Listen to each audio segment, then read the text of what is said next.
So, was a testing tour for London's theatre, dominated, as was everything, by World War II. The start of the war saw blackout restrictions and earlier playing times made staging a production more difficult. Lights made staging theatre nearly impossible. The Shaftesbury, Queen's and Little theatres were destroyed in the bombing, while the Old Vic, Duke of York's, Court and Sadler's Wells were damaged. A bomb hit the Drury Lane but failed to explode. The Luftwaffe bombed the Strand Theatre, now known as the Novello, in London's West End, where legendary actor-manager Donald Wolfett was scheduled to perform. Despite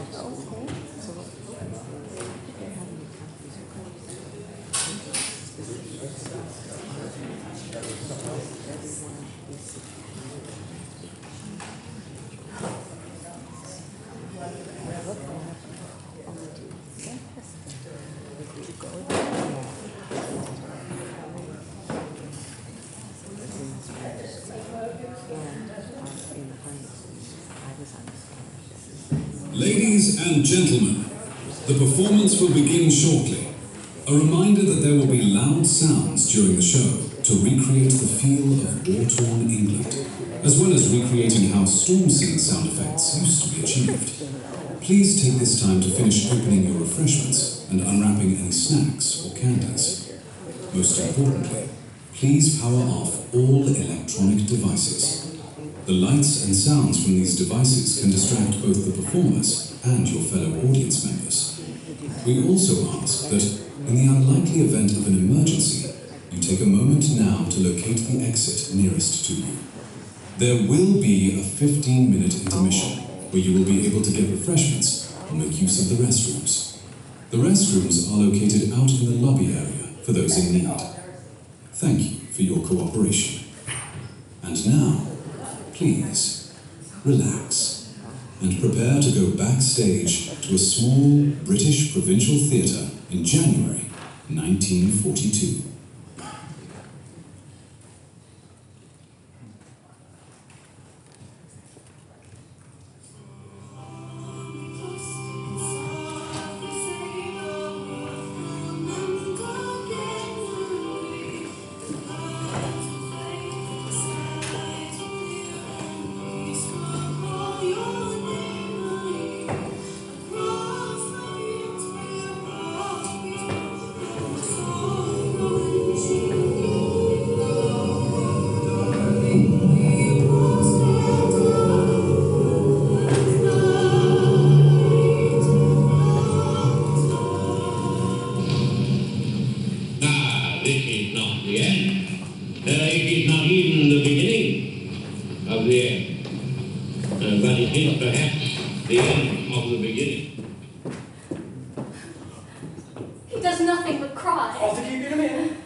So is he, drenched and sweat and drilled.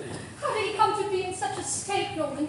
When you telephoned, I thought at first he'd been hurt in the air raid. No. Or had an accident. No, not an accident. No, I know, because they said there was no sign of physical injury. Your ladyship. He's in a state of collapse. I know. How did he get like that? Your ladyship. What happened to him? Sit down, please. Please sit down. We have to remain calm, not to say clear-headed. The doctor said it must have been coming on for weeks. If not longer. I didn't see him in the morning. He left the digs before I woke. Where was he all day? Where did you find him? What happened, your ladyship, was this. After the last all clear sounded, I went into Market Square as dusk was coming on. A peculiar light, ever so yellowish, smoke and dust rising from the bomb craters, running shadows full of the unexpected. I'd hoped to find a packet or two of Brown and Paulson's cornflour, since our supplies are rather low and the stuff's scarce, and you never know. So I was asking at the stall, and that's when I heard his voice. Whose voice? Sir's, of course. I turned and saw him by the candle maker who was shutting up up shop for the night. He was lit by one tall tallow candle, which was guttering, and he looked like that painting of him as Lear, all greens and dark blues, and it seemed to this peculiar light. He was taking off his overcoat in this weather. God help the man who stops me, he shouted, and threw the coat to the ground, just like Lear in the storm scene. Look at it. I don't know if I'll ever get it clean. And he was so proud of it. Do you remember? Well, perhaps that was before your time. The first Canadian tour. Toronto. Raglan sleeves. Fur collar. Now look at it. What happened after he took off his coat? Started on the hat. Don's Piccadilly. Only a year ago. Down on the coat it went. And he jumped on it. Stamped on his hat. Viciously stamped on his hat. Look, you can see. He lifted both hands as he does to convey sterility into Goneril's womb and called out, "How much further do you want me to go?" His fingers were all of a fidget, undoing his jacket, loosening his collar and tie, tearing at the buttons of his shirt. Were there many people about? A small crowd, that's why I ran to him. Did he know who you were? I didn't wait to find out. I just took his hand and said, "Good evening, sir. Should we be getting to the theatre?" In my best nanny voice, the one I use when he's being wayward. He paid no attention. He was shivering. His whole body seemed to be trembling, and such a trembling. You shouldn't have let the public see him like that. I tried to spirit him away. Only just then a woman approached, quite old, wearing bombazine under a tweed coat, but perfectly respectable. She picked up his clothes and wanted to help him dress. I just stood there amazed, utterly amazed. He said to the woman, "Thank you, my dear, but Norman usually looks after me. I'd be lost without Norman." So I thought to myself, "That's your cue, Ducky," and said, "I'm Norman, I'm his dresser." The woman, she had her hair in curlers. She took his hand and kissed it, saying, "You were lovely in the Corsican brothers." He looked at her a long while, smiled sweetly, you know the way he does when he's wanting to charm, and said, "Thank you, my dear, but you must excuse me. I have to make an exit." And he ran off. He said, "I have to make an exit." Well, of course I went after him, fearing the worst. I didn't know he could run so fast. I just followed a trail of discarded clothing, waistcoat, jacket, and thought, we can't have Sir doing a striptease around the town. But then I found him leaning up against a lamppost, weeping. Without a word, hardly knowing what I was doing, I led him to the hospital. The sister didn't recognize him, although later she said she'd seen him as Othello last night. A doctor was summoned, short, bald, bespectacled, and I was excluded by the drawing of screens. And then you telephoned me. No, I waited. I lurked, as Edmund says, and heard the doctor whisper, "This man is exhausted. This man is in a state of collapse." And then the sister came out and told me I must fetch you at once. That's when I telephoned, and that's how it happened. There goes the all clear. What are we to do? In just over an hour there'll be an audience in this theatre, hoping to see him as King Lear. What am I to do? Don't upset yourself, for a start. I've never had to make this sort of decision before. Any sort of decision before. This morning, our landlady reported something. After breakfast, while I was still asleep, he sat at the dining table writing, she said, or trying to write. But all he did was to crumple up sheet after sheet of paper. When I came down, I smoothed them out to see what he'd written. My life. My life. The rest of the page was empty. He said to me his autobiography would be his only memorial. "Have you written much?" I asked. "Not a word," he said. And last night, after Othello, he asked me, "What do we play tomorrow, Norman?" I told him King Lear, and he said, "Then I shall wake with the storm clouds in my head." I should have made him rest. The doctor said he'd come to the end of his rope and found it frayed. You should have told the doctor all about the troubles. No, civilians never understand. That's true. Doctors. Just imagine trying to explain to a doctor what Sir's been through. Well, you see, Doctor, he's been trying to recruit actors for a Shakespearean company, but all the able-bodied and best ones are in uniform, and the theatres are bombed to bits as soon as you book them. Not to mention the troubles this week with Mr. Davenport Scott. Doctors. He'd have had his hypodermic rampant before you could say, "As you like it." That's all they know. Hypodermics. What's What's the latest on Mr. Davenport Scott? If you don't mind, I'd rather not discuss Mr. Davenport Scott with the lady. I'll tell Madge all about it when she comes in. Suffice to say, he will not be making an appearance this evening. There's no alternative. We'll have to cancel. Oh, no, your ladyship. Cancellation's ever so drastic. He's ill. There's no crime in being ill. It's not high treason, not a capital offence, not desertion in the face of the enemy. He's not himself. He can't work. Will the world stop turning? Will the Nazis overrun England? 1 layer more or less in the world won't make any difference. Sir always believes it will. Who really cares whether he acts or not? There's bound to be someone. I never imagined it would end like this. I always thought he was indestructible. This will be the first time we've ever cancelled. I want to go to the hospital. No. I want to sit with him and be with him and try to give him comfort. I can usually make him smile. They wouldn't even let me stay.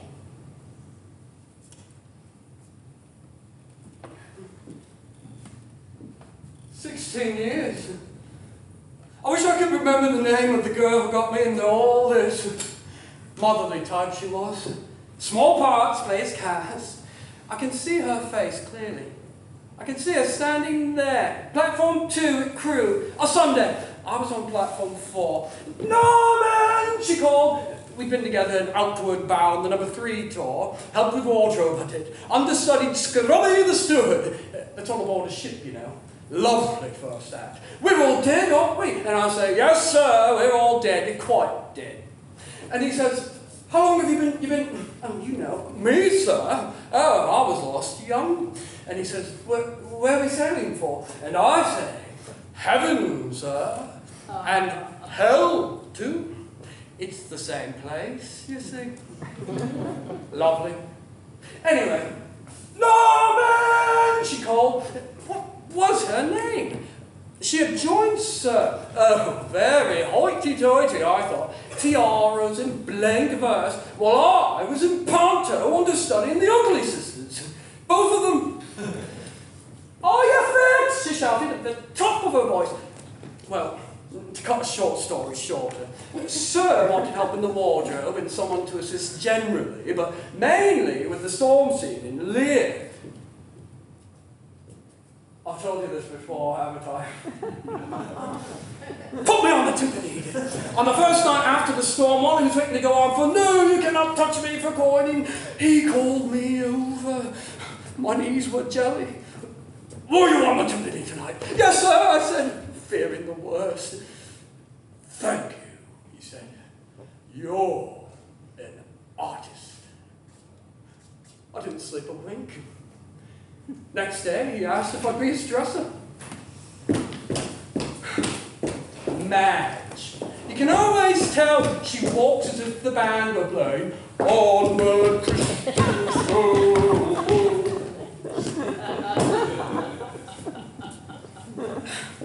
Any further developments? We had better see the manager. Perhaps you ought to come with me. "Oh, your ladyship, please. Let's take our time. Let's not rush things." There's no alternative. Madge is right. He's in hospital. We can't play King Lear without the king. We have to make a decision. Forgive me, your ladyship. It's not a decision you have to make.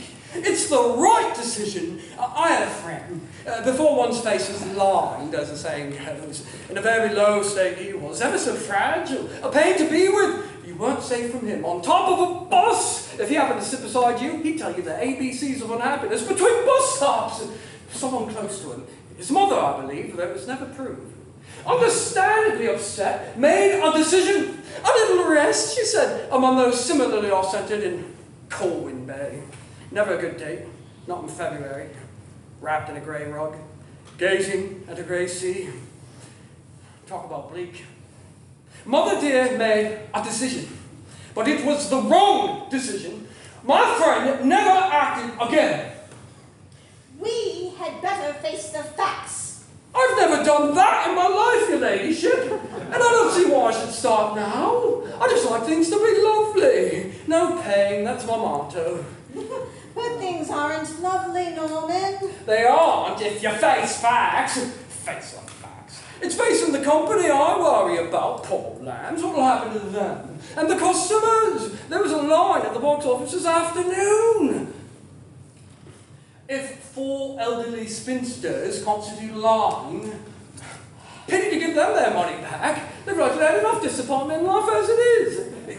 It's no good, sir, talking about responsibility and service and struggle and survival, and you go and cancel the performance. It's a disease. What is? Hopefulness. I think we should discuss things in private. I'll be in my room.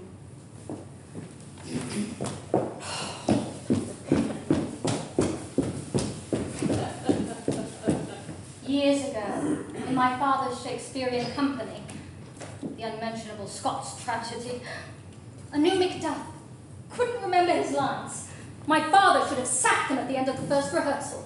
But no, my father said, he'll know it. He never did. Oh, well, that's the Scots tragedy. Everyone knows that's the unluckiest play in the world. That's the one superstition I believe in, absolutely. That play would turn a good fairy wicked. The man couldn't remember the fight. He thrust when he shouldn't have, and sliced my father's face across. His right cheek seized up in a lopsided grin. The only part left for my father was Caliban. It's not the same thing. I'd be in Madge's room if I wanted. Oh, don't decide yet, your ladyship. Let me go to the hospital. Let me see how he is. You never know. I do know. I realise now that I've witnessed a slow running down. I've heard the hiss of air escaping. We'll call the company together at the hall, and I'll tell them that tonight's performance is cancelled, that the engagement is to be ended. Good evening, sir. Good evening, Norman. Good evening, Pussy. Hunter, why are you here? Because my name is on the door. Did the doctor say you could leave? Doctors, executioner. Do you know what he told me? Short, bald butcher. He'll doot you in a white coat. He said, oh, you need to get some rest. Is that all? Whenever a doctor tells you, you need to get some rest, you can be damn certain he hasn't the slightest idea what's wrong with you. I discharged myself. Telephone the hospital. No, do not telephone the hospital. Norman, will you leave us, please? I'll see Madge and tell her there's an alternative. You're fit for nothing. Oh, please, Pussy, don't. Cancel the performance. Can't, mustn't, won't. Then take the consequences. When have I not? The doctors promised you'd be kept there. Well, they tried to inject me, but they couldn't hold me down. Where have you been all day? Don't tell me you found a brothel in this town. I can't remember all I've done. I know that on toward evening, I was being pursued. I couldn't see who the villains were.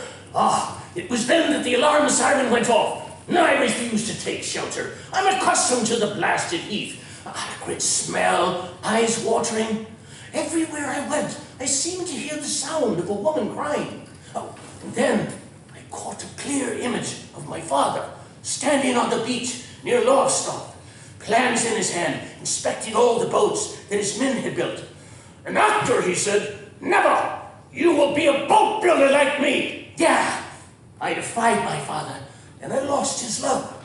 Father preferred me to Cowan. I had to chart my own course. I will decide when I'm ready for the scrapyard, not you! I myself, and no one else! The woman you heard crying was me. Norman! Norman! Where's Norman? Norman! Norman! Norman! Sir? I want you here beside me. Yes, sir. Do not leave my side. No, sir. I shall want your help, Norman. Yes, sir. Oh, Madge, dear. You speak to him. He doesn't hear a word I say. He's obviously incapable. You look exhausted. That's what I call tact.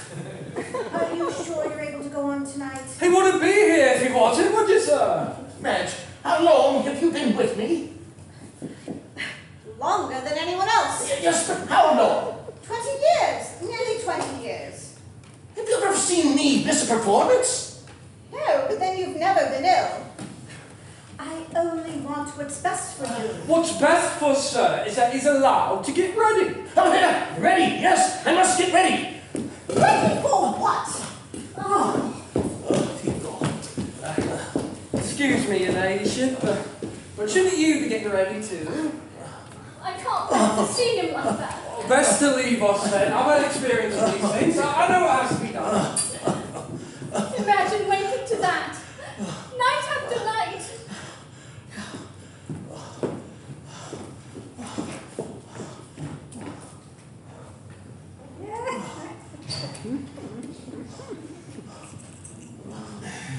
Right. Shall we begin at the beginning? Good evening, sir. Good evening, Norman. And how are you this evening, sir? A little tearful, I'm afraid. And you, Norman? I'm very well, thank you, sir. And it was such a quiet day, cleaning your wig, ironing your costumes, washing your undies. And what have you been up to this evening, sir? I've been jumping on my hat, Norman. Have you? That's an odd thing to do. May one ask why? Why what, Norman? Why have we been jumping on our hats, sir? Not much fun for me, this conversation. Not much fun for you either, I suspect. Are we going to sulk all evening? Are we going to speak to our servants? I do wish you'd stop crying, sir. Shall we play I Spy? I Spy with my little art. Something beginning with A. I know you won't guess, so I'll tell. A is for actor. And actors have to work. And actors have to put on their makeup and change their frocks. And then, of course, actors have to act! Zoons, madam, where does I get this knowledge from my bones, sir, that one will boil in Eden? Or words to that effect. I've never known a kettle to take so long to boil. Tell you what, have a little brandy. Break the rules, have a nip. A little brandy won't harm, as the surgeon said to the undertaker's widow.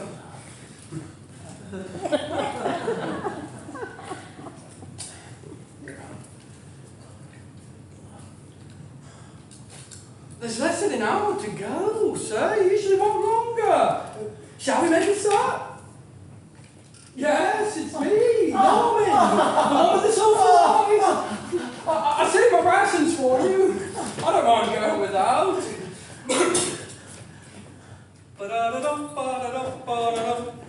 I like a nice cup of tea in the morning for to start the day's tea. And at 11:30, my idea of heaven is a nice cup of tea.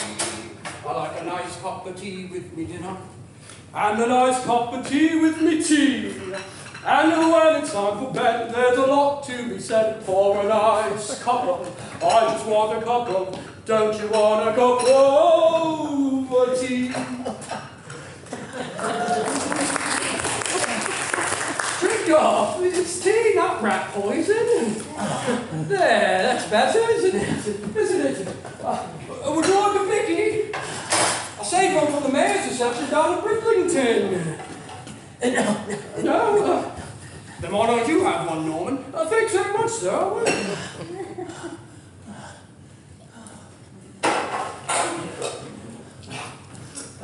If you don't mind me saying so, sir, there seems little point in discharging yourself from hospital and coming to sit here like Niobe prior to being turned into stone. So, shall we make an effort? It's such a... Let me. That's what I'm here for. Oh, dear God. I know how it feels. I had a friend, worse than you he was, and all they ever wanted to do with him was put him away. And no one wants to go through that. Also, my friend said they'll send you to Colwyn Bay. And you know, you never do any business in Colwyn Bay. Well, guess what got my friend Will? It sounds silly, this. An offer of work. A telegram. Yes, fancy a telegram. Can you understudy Scrubby, outward bound, start Monday? He discharged himself just like you, my friend did. Took the train to London, found it digs in Brixton, and never looked back. What do you make of that? An awful work. Meant somebody had thought of him, and that's ever such a comfort. So, here's something that'll cheer you up. It's going to be a full house tonight. All those people thinking of you and wanting you to act. Really, Norman? A full house? Shall we make a start? Dear God.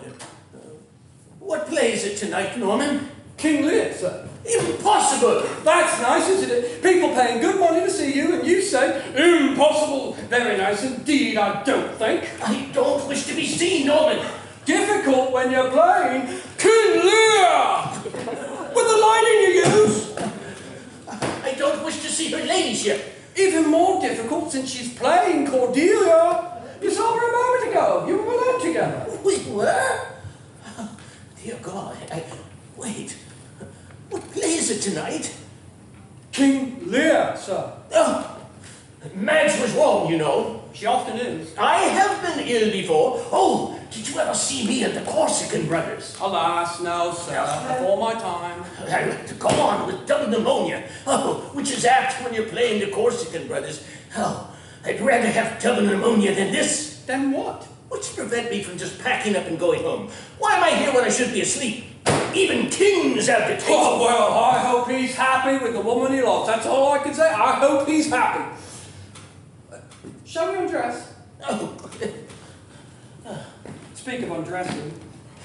Wasn't there a strange light in Market Square this evening? I don't remember being in Market Square this evening. You've been missing the whole day. What do you remember? Well, I remember walking, just walking. If only I could find a good and clever title for my book. I think my life is a little bit strange. And plain, don't you think? Still stuck, are we? Norman, you're trying to choke me.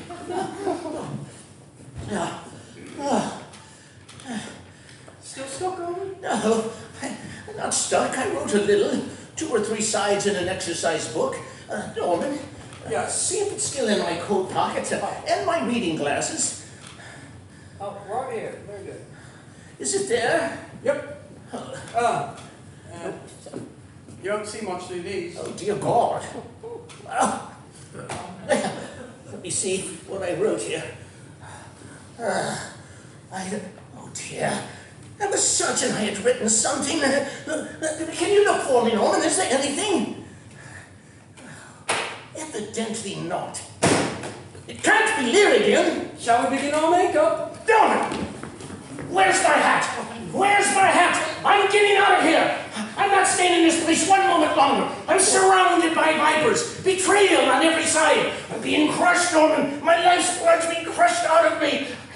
The weight is too great. Norman, if you have any regard for me, don't listen to him. Who? More. I can't give any more. I have nothing more to give. I want a tranquil serenity. I'm a full-grown man. I don't want to go on painting my face night after night and wearing clothes that are not my own. I'm not a child dressing up for charades. I am an actor. This is my work, my life's work. And who cares whether I go out there tonight or any other night for that matter and short my life. Aha! Yeah!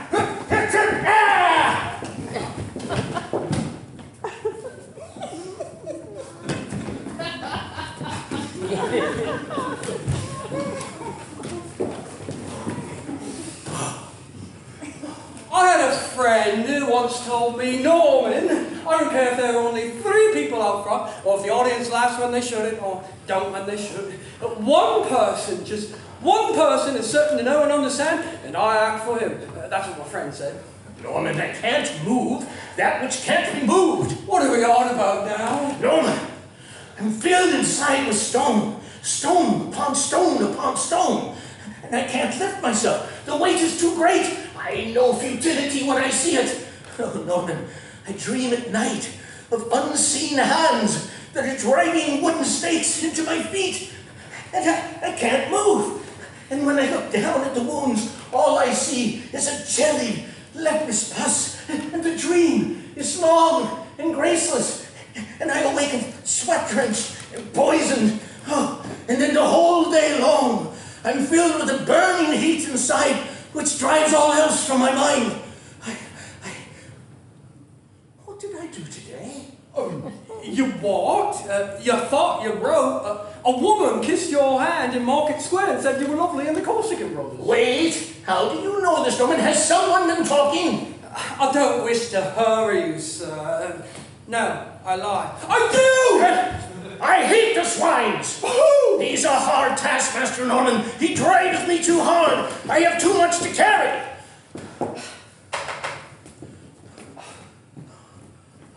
Yes. I'd like to see him. Rather, you didn't. It's my responsibility to take the curtain up tonight. There isn't much time. The thing to reach a delicate stage, I don't want him disturbed. What's all that whispering, Norman? Nothing. Has he begun to make up yet? Not yet. Do you realize how late it is? He'll be calling the hop for the mailman. I know how late it is. Then on your head be it.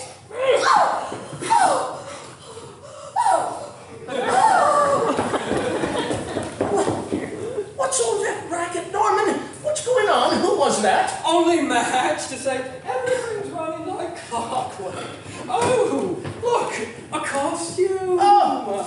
Shall we put it on? Keep ourselves warm. Right there. Oh, sorry. Where's the armhole? It's the right arm. There we are. Oh, thank you. Oh, now, Norman. Here's the rope. Now tie it tight. Remember, we don't want that rope falling down to my ankles like it did last time. Tight. Yeah. Oh, thank you, Norman. What's the matter where you were, what you did today? You're here in the theatre, safe and sound, where you belong, and a full house. Lovely. Really, Norman? A full house? There'll be standing room only. Norman, did you know they bombed the Grand Theatre Plymouth? And much else of the city besides. Norman, I made my stage debut at the Grand Theatre Plymouth. They want to know. I shouldn't have come out this autumn. But I had no choice. He made me. Who? I should have rested, Norman. I had a friend who was ordered to rest. He obeyed. That was the end of him. He was ever so ill, nearly became a Catholic. Dear God. Would you like a little rub down? I'm not surprised he's feeling so dispirited. It's been ever such a hard time. No young men to play the juveniles and the troubles of Mr. Davenport Scott. Wait!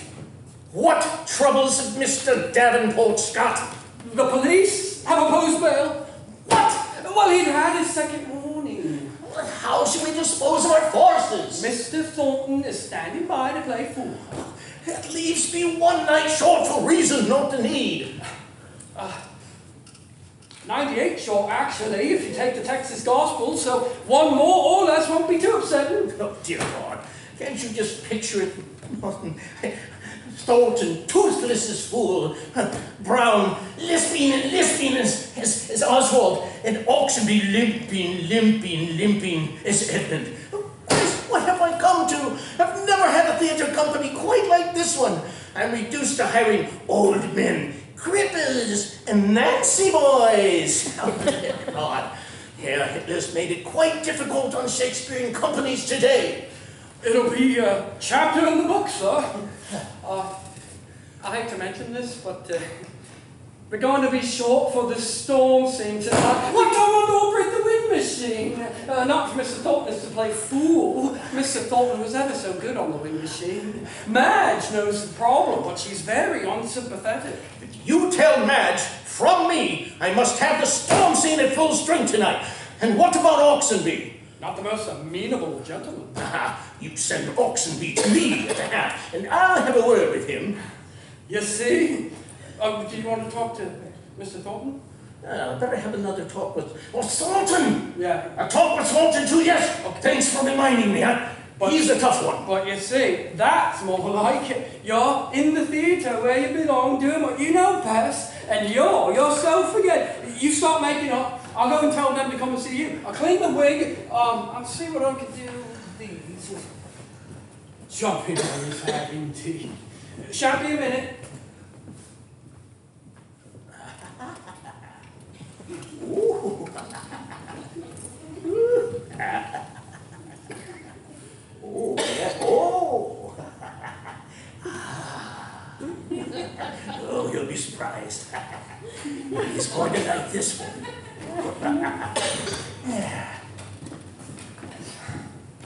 Ta-da! Oh, no, son, no! What? Not Othello! Oh, dear God! No, the lines are all fouled. Up on your short, down on your long. Do we have it dead for it yet? Instruct the puppeteer to renew the strings. Stuffing's escaping out at the seams. Straw from a scarecrow. His lies scattered down stage left. I'd have given anything to see the performance tonight. There's you, all blacked up, and Cordelia saying, you begot me, bred me, loved me. Well, you see, Docky, this King Lear's been around a bit. Ah, Norman. We used to have a game we played back when I was with Benson. We called it risque. You had to take a line and turn it around to make a double entendre. The best one I ever heard was from a character actor named Barrington. Oh, you remember the line, what? 50 of my followers at a clap within a fortnight. Yeah, I know the line and the story. It was there, on the train call between Aberdeen and Liverpool. That's a journey I recommend as punishment for deserters. It was there that Barrington came out with it. What? 50 of my followers with the clap in a fortnight.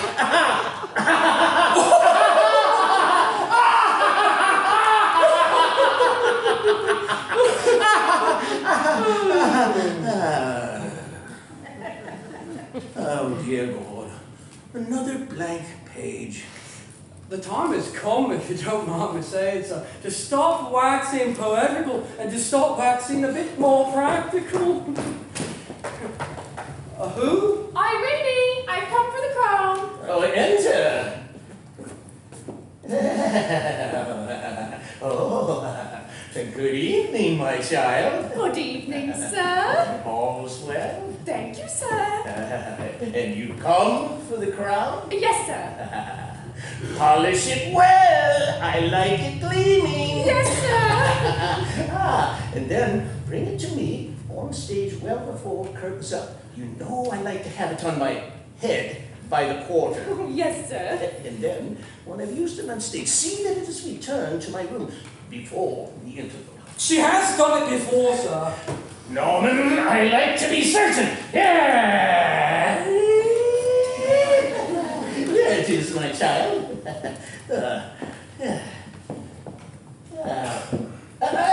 Bring it here, dear. Bring it here.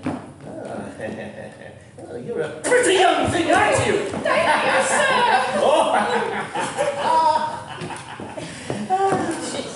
I still have it.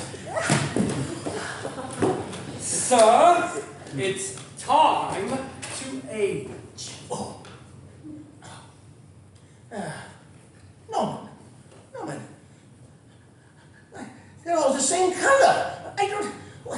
Which stick do I use first? I can't see the colors. You start with the eyebrow. Oh, eyebrows? Yes, sir. Yes, so the eyebrow. Yeah. Good. Now, number 5. Just the mask. You always say. Leave clean the upper lip and chin, whiten the mustache and beard. Not too high on the forehead. Good, good. There.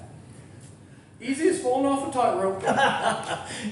Norman, in some Pythagorean future life, I should certainly take up painting. Oh, I can see it now. My palette, a few brushes, a 3 and 6 penny canvas, small camp stool, and no one to drive you. No one drives you but yourself. What? How dare you, Norman? How would you know? Who says I drive myself? Rather, I'm driven. Oh, I'm sorry, I didn't mean to upset. You have to believe in yourself, in your destiny. You have to keep faith with your aspirations and allow them to enslave you, and the bondage is everlasting. How dare you? I'm sorry I mentioned it. You have to learn to wait,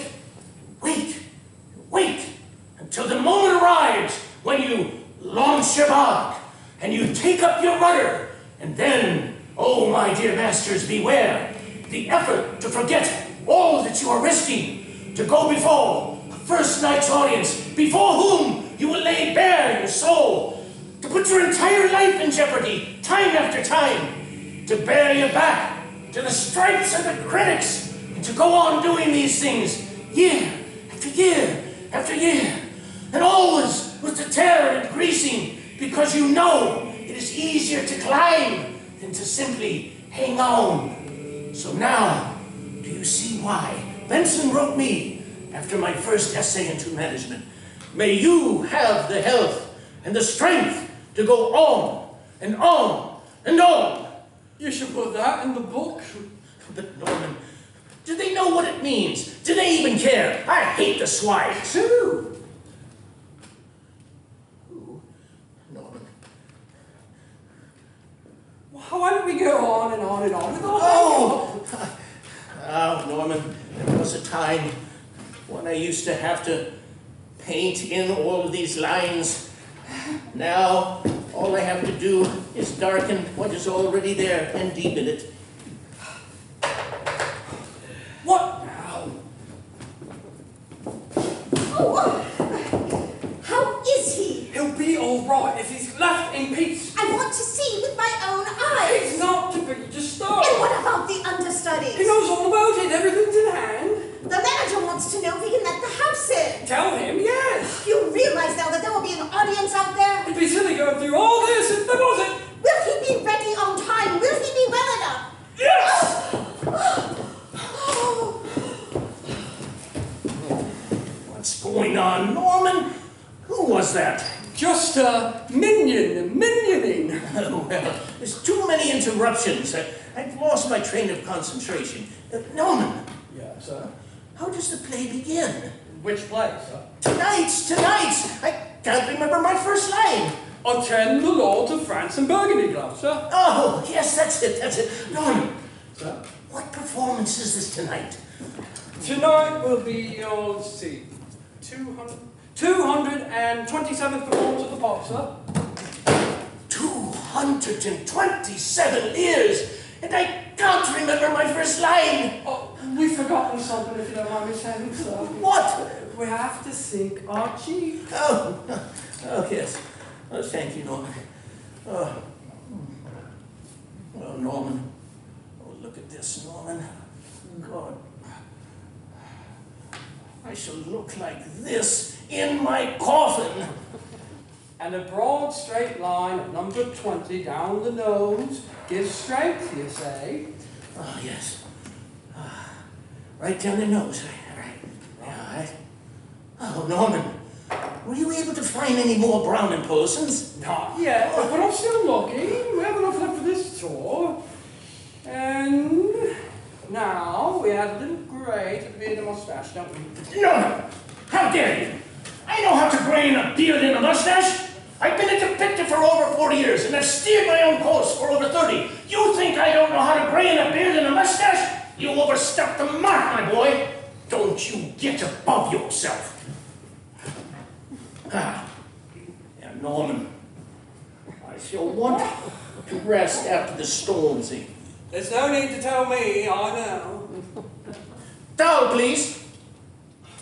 Towel.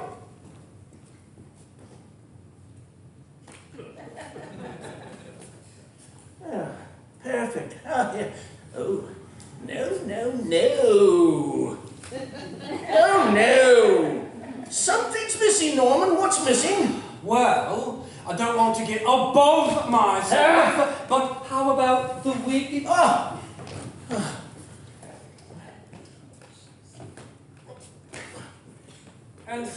we take extra care with the join tonight? On Tuesday, Richard III looked as if he were wearing a peaked cap.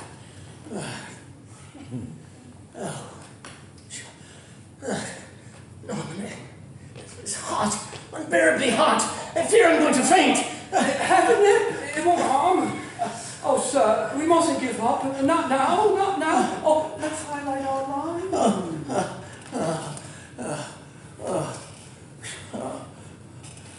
Imagine it, Norman. Bombing the Grand Theatre, Plymouth. Barbarians! I shall have to give them a good one tonight. Norman? Sir? Could you give me the first line again? It's too much clitter-clatter, chitter-chatter. Attend the lords of France and Burgundy. Damn it, Norman! Now you've put it out from my mind. You must learn to remain quiet while I'm dressing. I have work to do. Work! Bloody hard labor. I have to carry the entire world on my back tonight. The whole bloody universe. Sir. Damn it! I can't remember my first line. 100 performances behind me, and I have to get you for my first line. I'll take you through it. Take me through it. Take me through it. No one takes you through it. You're put through it over and over, night after night, and I haven't got the strength. Well, you're a fine one, I must say. You, of all people, you disappoint me, if you don't mind my saying so. You always say self-pity is the most unattractive quality on stage or off. Who have you been working for all these years? The Ministry of Information? Struggle and survival, you say. That's all that matters, you say. Struggle and survival. Well, we all bloody struggle, don't we? I struggle. You think it's easy for me? Well, I'll tell you something for nothing. It isn't easy. Not one little bit. Neither the struggle nor the bloody survival. The whole world's struggling for bloody survival, so why can't you? My dear Norman, I seem to have upset you. Oh, I apologize. I understand. We can't always be strong. But there are dangers in covering over the cracks. Never mind about covering up the cracks. How about the weak join? Oh. I'm sorry if I disturbed your concentration.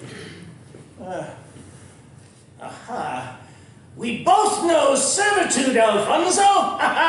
What did I say to that? What came after that? Was it lack of ambition that allowed me to endure all I've had to endure? That depends, Your Highness. What is meant by ambition? If ambition means a desire to sit in the seats of the mighty, yes, I have lacked such ambition. To me, it has been a matter of some indifference where I've done my work. It has been the work itself that has been my chief joy. My dear Norman, what a fine memory!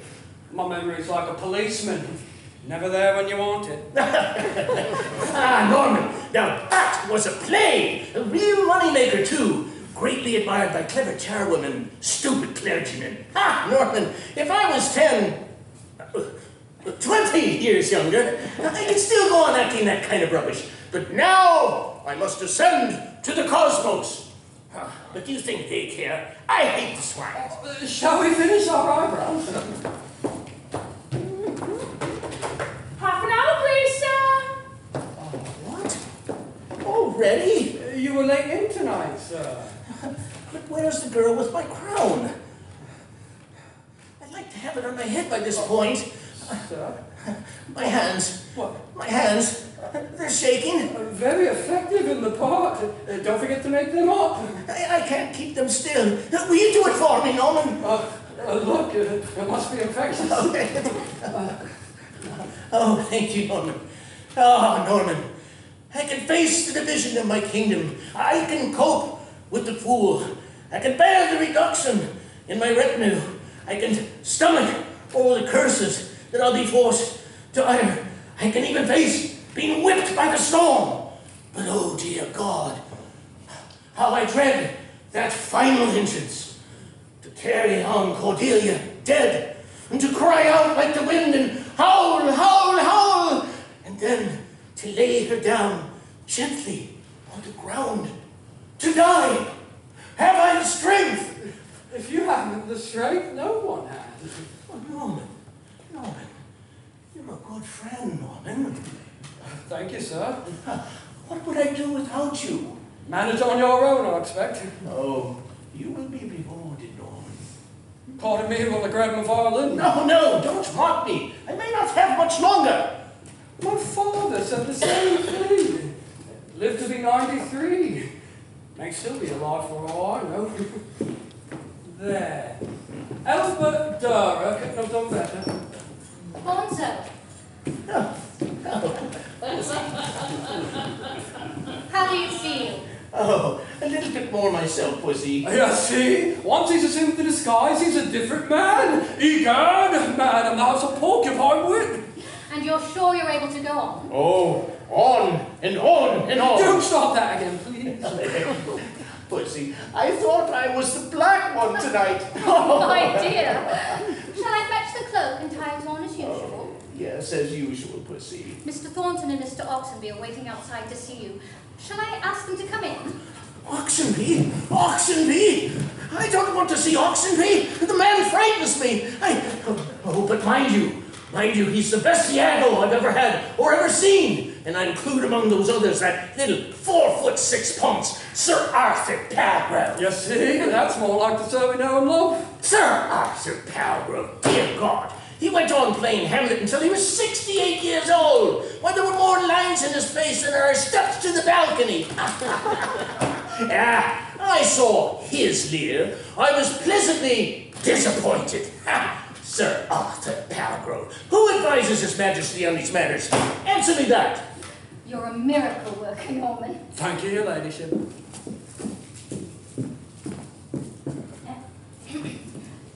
Here's a piece of chocolate for you. Thank you, your ladyship. It'll be all hands to the pump tonight, Norman. A small part of the service, your ladyship. Thank you.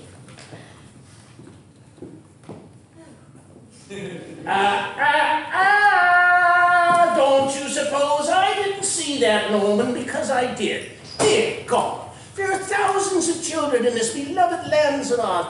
They are scavenging the larders, searching for something sweet to eat. Oh, if only they came to me, I could tell them of the one person in all of England who has an inexhaustible supply of chocolates. Dear God, it is I who have to carry her on dead, as good dear. It is I who have to lift her up in my arms and carry her. Thank Christ, I thought for rationing, but oh no, she could extract sugar from a sand dune. Shall I show the actors? Actors? I don't wish to see actors. What am I making up? I don't wish to see... Sir, you have to see the actors.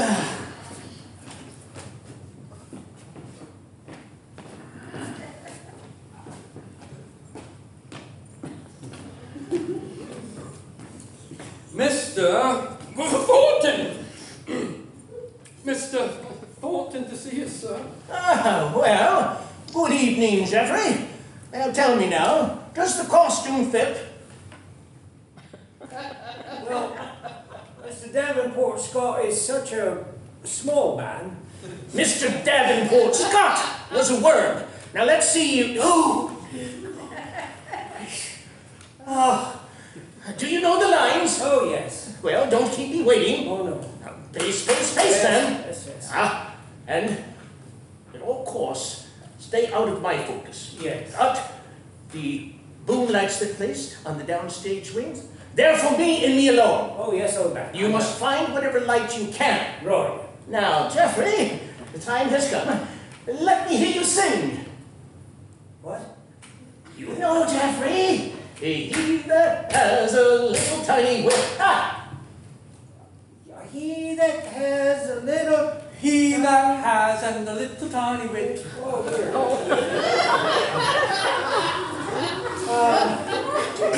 He that has a little tiny wit, with a hey-ho, the wind and the rain, does make amends for fortune's fit, for the rain it raineth every day. Oh, Jesus God! Speak it, man! Don't sing it! Oh, and Geoffrey, in the storm scene, if you wish to wrap your arms around my legs like Davenport Scott did, wrap them around my calves. knocked my thighs. He nearly ruptured me twice. If you'd rather I didn't. No, you have to feel it, boy, feel it. That's all that matters. Whatever takes you.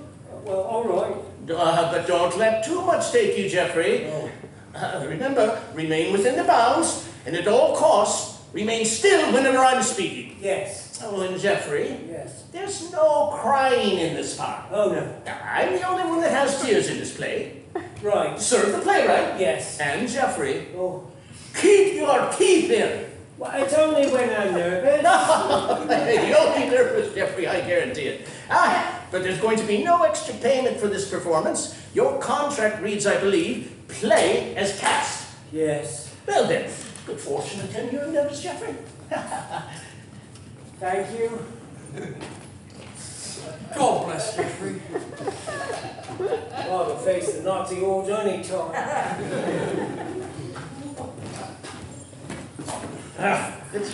Let's hope that Mr. Churchill has better men in his cabinet. Mr. Oxenby's waiting, sir. Oxenby? Oxenby? I can't. What does Oxenby want? It's not what he wants, it's what we want! Someone to operate the wind machine! But I don't want to see Oxenby. I can't stand the man. We'll have no storm without him! No.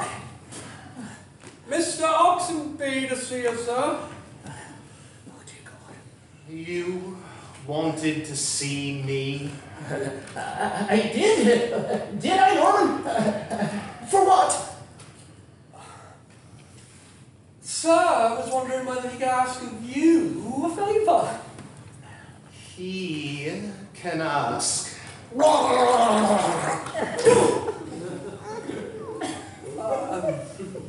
You haven't been with us very long, but I'm sure you've seen enough to know we're not so much a company as one big happy family. We all muck in as required. You will no doubt have heard that Mr. Davenport Scott will not be rejoining the company. Yes, I'd heard you share a dressing room with one or two of them. You hear little else. It upsets the pansy fraternity when one of their number is caught.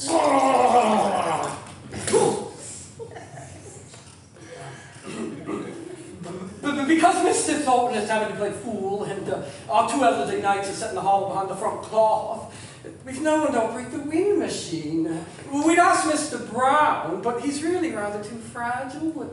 We wondered if you would turn the handle. In short, no.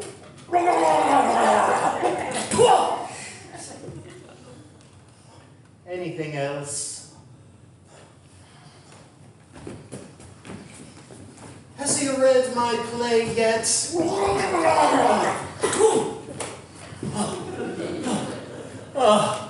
Perhaps the Russians have suffered a setback on the Eastern Front. Bolshevism shall be the ruin of the theatre. What are we going to do? Fancy not wanting to muck in?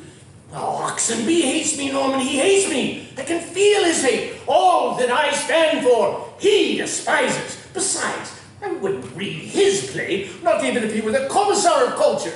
I've read it. Is there a part for me? Yes, but you wouldn't credit the language.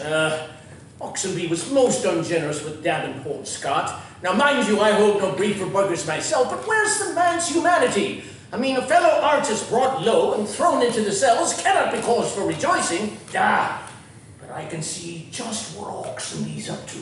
He's writing plays for critics, not people. Oughtn't we to be quiet for a bit, sir? Yes, but where's the girl with my crown? Don't fuss. Quarter of an hour, please. A few minutes late. Here's the crown. I'm sorry, that girl. The corner! I can't, I'm not ready. Tell the people to go home. Give them your money back. Performance cancelled. No, he doesn't. What's going on? Good, you'll never get How does it through begin? How does it begin? We gotta remember the First line. We've run out of time. Leave me in peace. minutes yet. I can't be late, guys. Norman. How does it begin? He hath been out 9 years, and away he shall again. The king is coming. Attend the lords of France and Burgundy, gossip. Oh, yes. Attend the thee, Gloucester? I shall, my liege. Right. Yes? Meantime, we shall express... Meantime, we shall express our darker purpose. Yes? Give me the map. Oh, wait, don't tell me. I know it. I'll ask for your help if I need it. I have played this part before, you know. Meantime, we shall express our darker purpose. Yes? Give me the map there. Give me the map there, and then don't tell me. What do I fear? Wrong. No, we have divided. Myself.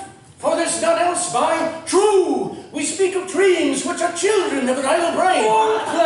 Wrong play. I will loose dogs. I will condole in some measure. That's another wrong play. I pray you all, tell me what they deserve that doth conspire my death with devilish plots of damned witchcraft, and who prevail upon my body with hellish charms. Can this cockpit hold the vasty fields of France? Men must be what they seem. My name is Macbeth. I have lived what you done and done. What? Get out. Macbeth? You quoted the Scots. Did I? Turn around 3 times. 1,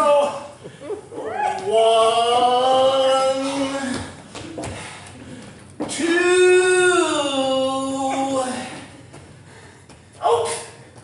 It's 3. Knock.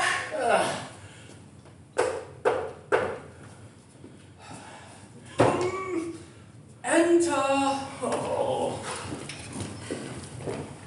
Swear. Piss pots!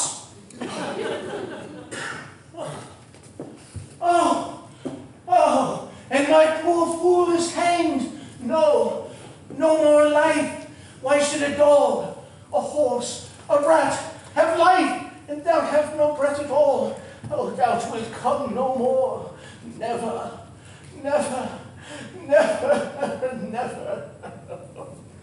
Welcome back, sir.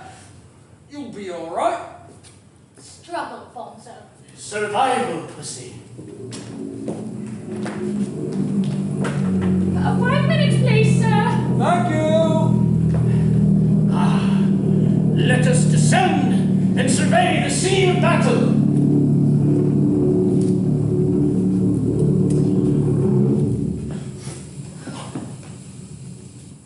No, dear God! Listen! The night I played my first Lear, there was a real thunderstorm. Now they send bombs. We are to speak Will Shakespeare tonight, and they will go to any lengths to prevent me. I shouldn't take it so personally, sir. Bomb us into oblivion if you dare. But every word that I speak will be a shield against your savagery, and every line that I utter will be protection against your terror. I don't think they can hear you, sir. Swines, barbarians. Sir, just as we were waiting. Perhaps it's time. He can't go on. Look at him. Fetch! Norman, sir, get me down to the stage immediately. By Christ, no squadron of fascist Bolsheviks can stop me now. Do as I say. Who'll make the announcement? It would be Davenport Scott, of course. Oh, dear. Mr. Davenport Scott isn't here tonight, and everyone else is in costume. You then, Norman. Me, sir? No, sir, I can't appear. You, Norman. But, sir, I shall never remember what to say. Don't argue with me. I have given my orders. I have enough to attend to. But, sir, I'm not equipped. Just do it. Why can't I stop from shaking?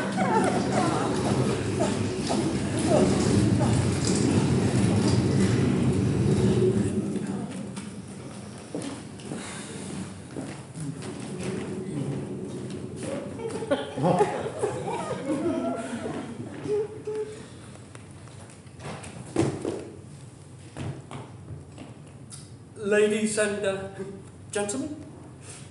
Ladies and gentlemen, the warning has just gone. An air raid is in progress.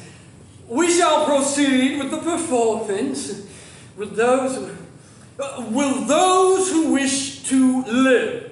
Will those who wish to leave do so as quietly as possible? Thank you.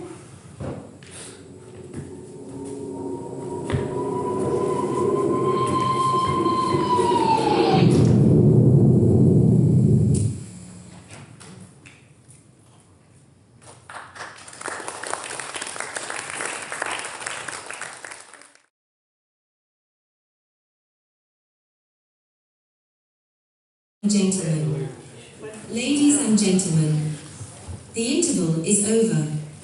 The second act shall commence presently. Please return to your seats. We ask that you take this moment to once again power off all electronic devices so as not to distract your fellow audience members or the performers. Before we continue, you are advised that this portion of the performance contains flashing lights and loud reports employed to depict a storm. Those who may be unsettled by sudden brightness or sharp sound should take a moment now to prepare themselves. We appreciate your calm and cooperation. Act 2 will begin shortly. So, relax, settle in, as we transport you back to that small theatre in Britain, January 1942.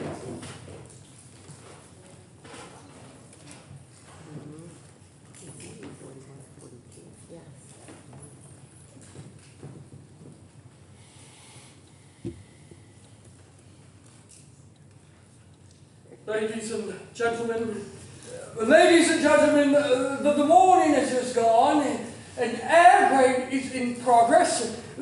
We shall proceed with the performance. Will those who wish to live, will those who wish to leave do so as quietly as possible? Thank you.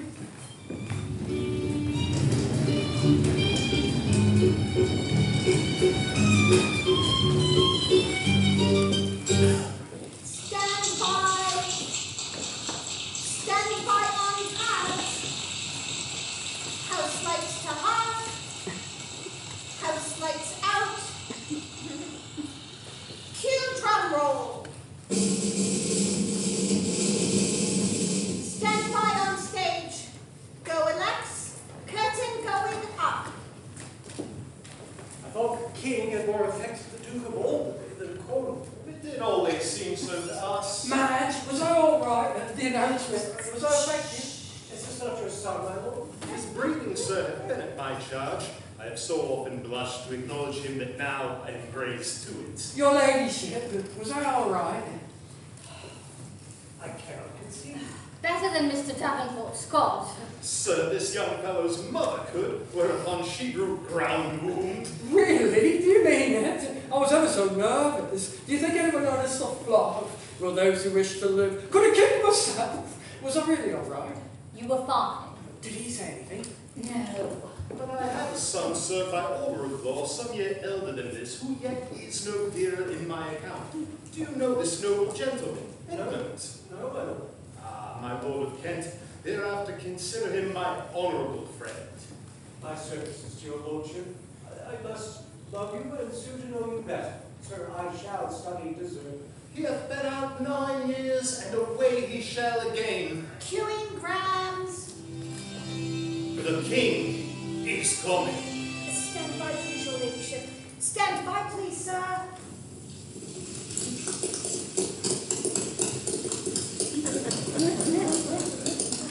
Stand by, please, sir. Queuing the king's entrance. Sir, it's your cue. Her ladyship has entered. Quite a nice round, too. Now it's your turn. Come along, sir. See, what did I tell you? The king is coming. Please, sir, I implore you. You're on! You're on! Methought I saw the king.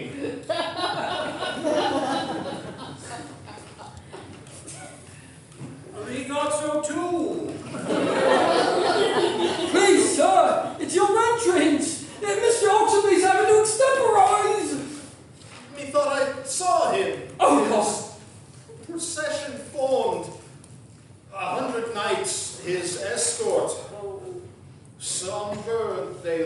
overlooked their muted colours of a tone with the bleak heathland, which is our kingdom. The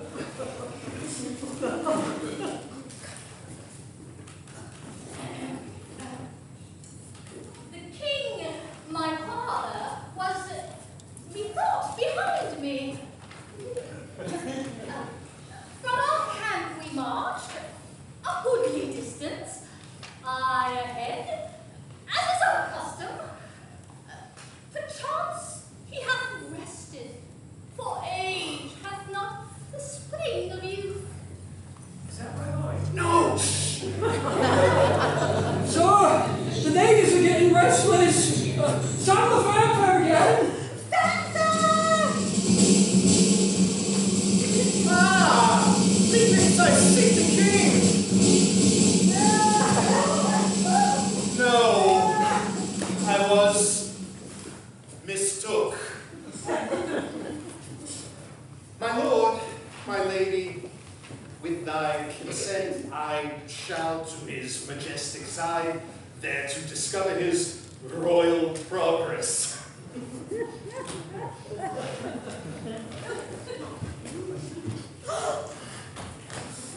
Is it coming or isn't he? Yes!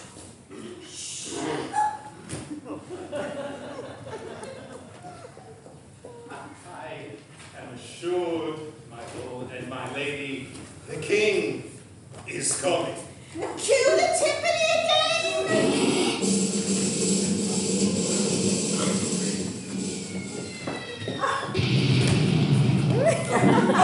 Struggle and survival, sir. It's a full house. I tell the lords of France and Burgundy, Gloucester.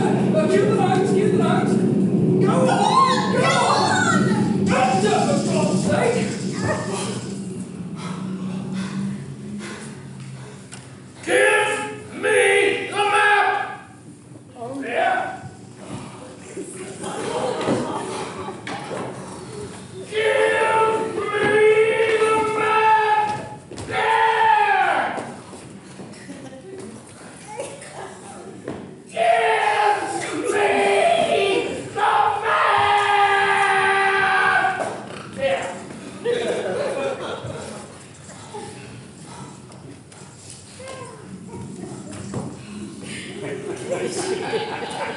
No, you unnatural hags! I shall have such revenge upon the evolved. I will do such things. What they are yet I know not, but they will be the terrors of the earth. Oh, you think I'll weep? No, I'll not weep, though I have full cause for weeping. But that this heart should break into 100,000 flaws ere I'll weep. Oh, fool! I shall go mad. For confirmation that I am much more than my output. Open this purse. Take what you can take. If you shall see what you Stand by storm! have done not yet you shall. Show her this ring, and she will tell you who the fellow is that gets you to die. Fie on the storm. I shall go seek the king. Give me your hand. Have you no more to say? Swines! Just when you need them, they run away! Few words, but to effect more than all yet.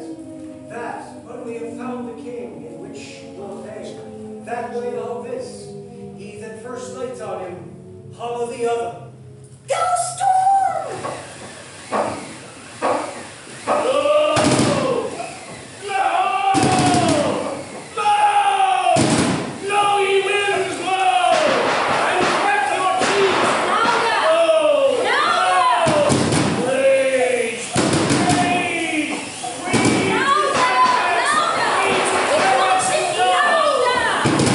Sin! Sin! Oh, sin!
I was there, right there, within sight. I had only to be spurred upward, and the glory was mine for the plucking, but there was naught.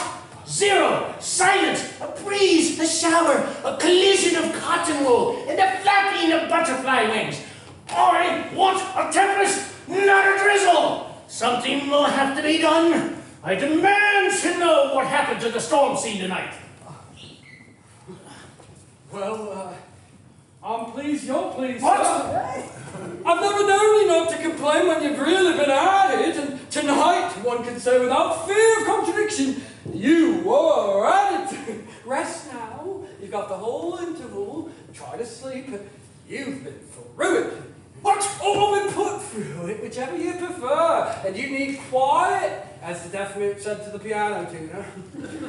Mighty, her ladyship thought you were tonight. She did. That was the word she used. Mighty. Of course, I cannot comment on the storm scene, but I did hear, oh, reason not the need, tremble making. Never saw you so full of the real thing, if you don't mind me saying so, sir. And was it Geoffrey agile as fool? For a man of his age?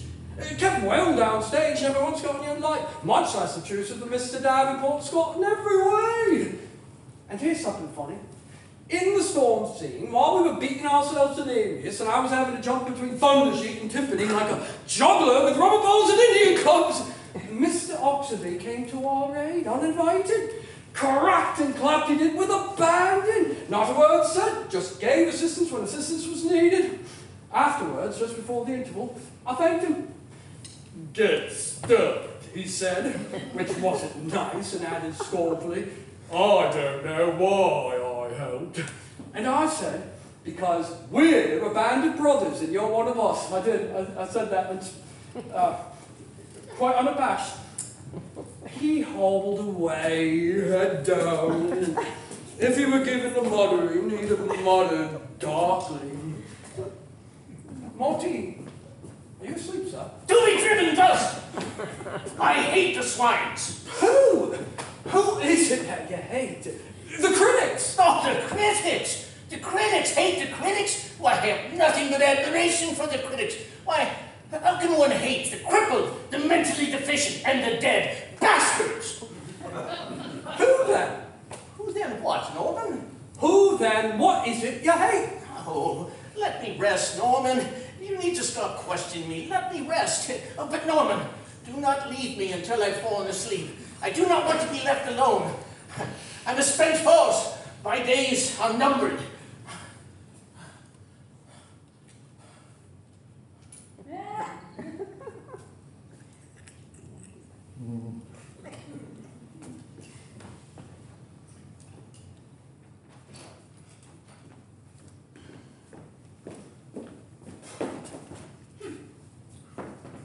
Is he asleep? I think so.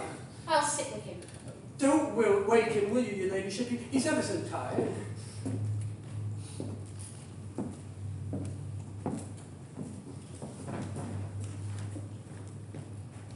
Oh, is it my cue already? No, it's still the interval. I have things to say. Oh, Pussy, Norman tells me that you thought I was mighty tonight. I never said anything of the kind. He makes things up. Well, what have you come to say? What I always have to say. Well, and you know my answer. You've worked hard, you've saved, enough's enough. Tonight, in your curtain speech, make the announcement. I can't. You won't. I have no choice, Pussy. You'll die. Or end up a vegetable. Well, that's your affair, but you're not going to drag me with you.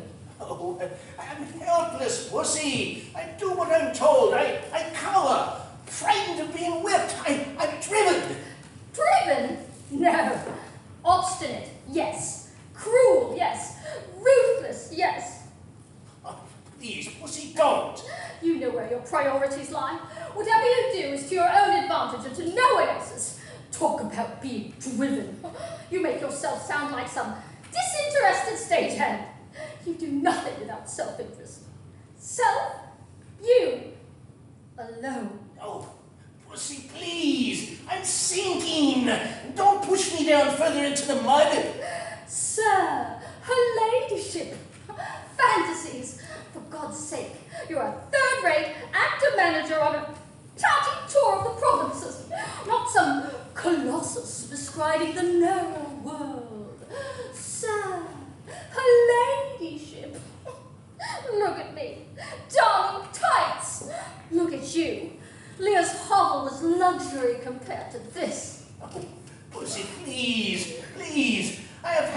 man's lifetime yet to live. I'm not well, and I still have to carry you on stage, and I have to howl yet to speak. Sir, her ladyship, we're laughing stocks. You'd never get a knighthood because the king doesn't possess a double-edged sword.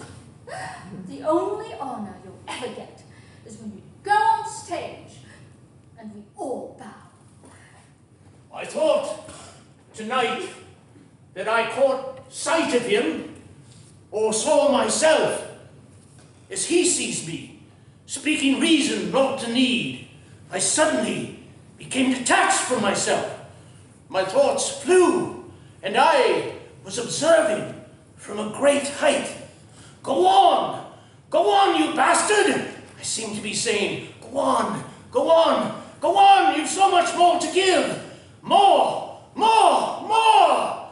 And I was watching Lear, and each word that he spoke was fresh, invented, and I had no knowledge of what came next or what fate awaited him.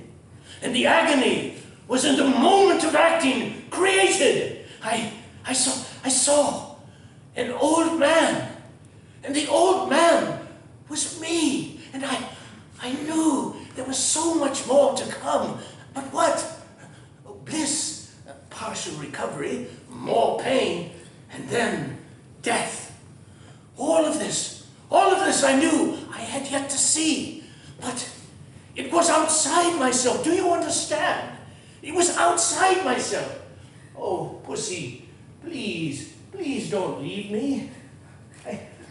I'll rest easy if you stay.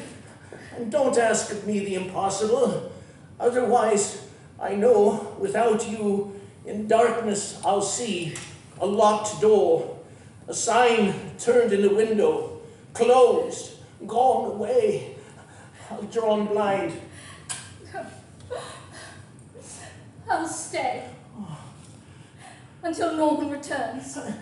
No, longer, Pussy. I meant longer. Reassure me, I'm sick. I should have left you in Baltimore on the last American tour. I should have accepted Mr. Feldman's offer and taken the 20th century West. Feldman! Feldman didn't think I'd photograph well. Ha! The swine! I hate the cinema. I believe in living things. How quickly one's looks go. They have not built a camera large enough to record me. I wouldn't have minded a modest success. Why they ever knighted that dwarf, Arthur Palgrove, I will never understand. Rise, Sir Arthur, said the king. I wasn't kneeling, sir. Dear God, not once in all of his career did he ever step a toe outside of London. I liked America. I shall never forgive them for what they wrote about me. Act 2 beginners, please, sir. Oh, I must rest now, Pussy. I want peace. All you want is to have your cake and to eat it. Oh, I've never seen any point in having cake unless one's going to eat it. Everything, Charlie? Don't you know what knocking is, Norman? Please, sir, not in front of a ladyship. I've been mingling. You should hear what they think of there. I've never known an interval like it. Michelangelo, William Blake, God knows who else you reminded them of. Michelangelo? Really, did they, Norman? And Blake? Yeah, Oh. I'm going to my room. Please, Pussy, stay. You must rest, Bonzo. Mustn't he, Norman? Yes, he must. Please, Pussy.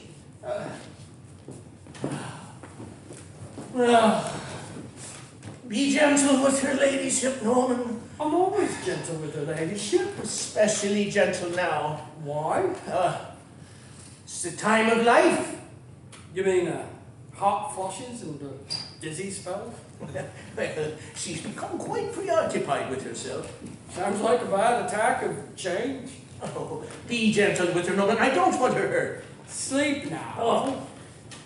Is there anything you want? Only oblivion. Oh, that'll come sooner or later, and I do hope later. I'll wake you in plenty of time so you can enter fantastically dressed in warm flowers. Sleep tight. Don't let the fleas bite.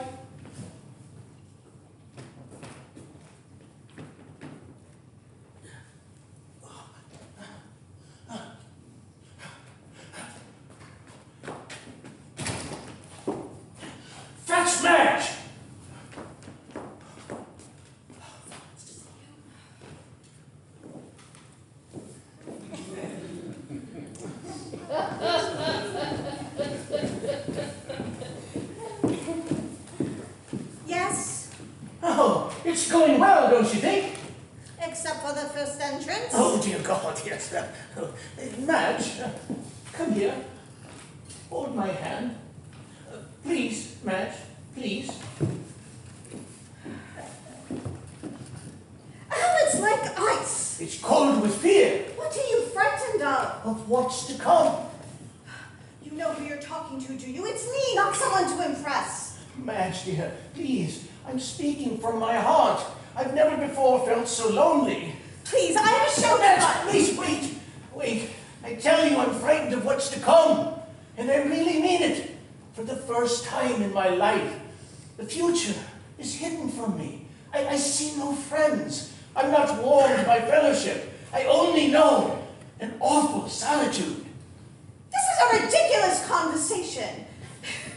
You wanted to see me? About what? Oh, Madge, dear, I look upon you as my one true friend. I have to go back to 20 years!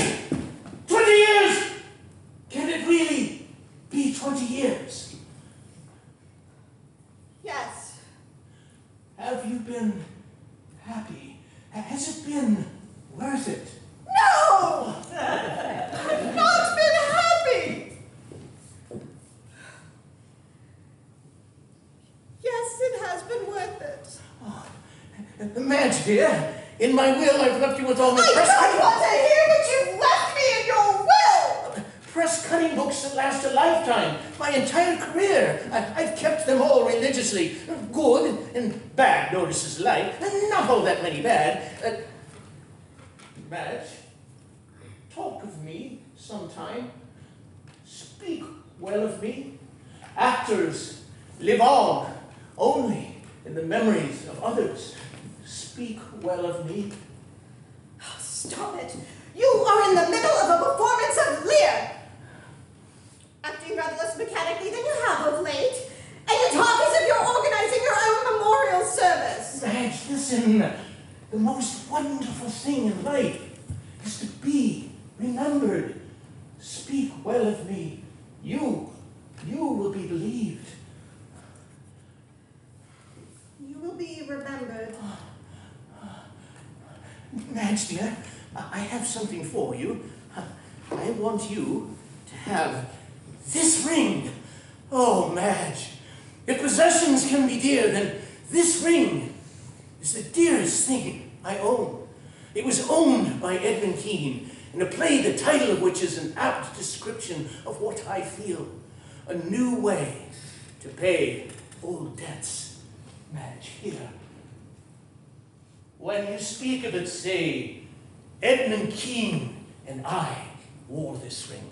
Oh, Madge, dear, I once had it in mind to give this ring to you years ago, but you were so much younger then, and I was afraid you might misunderstand. Yes. A ring between a man and a woman is easily misunderstood.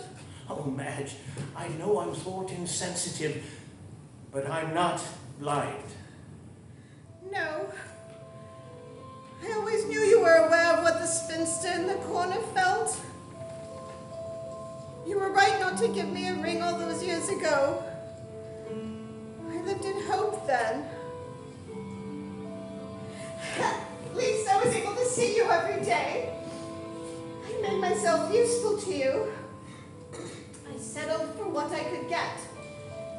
I was always aware of my limitations.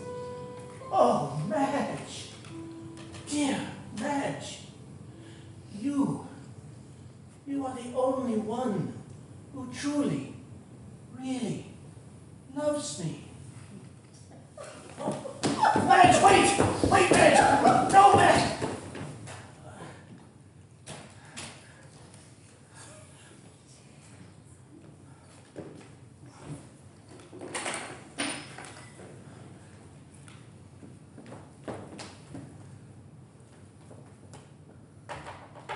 Who? I'm returning the crown, sir. Oh, come in. Put it down over there. Over there.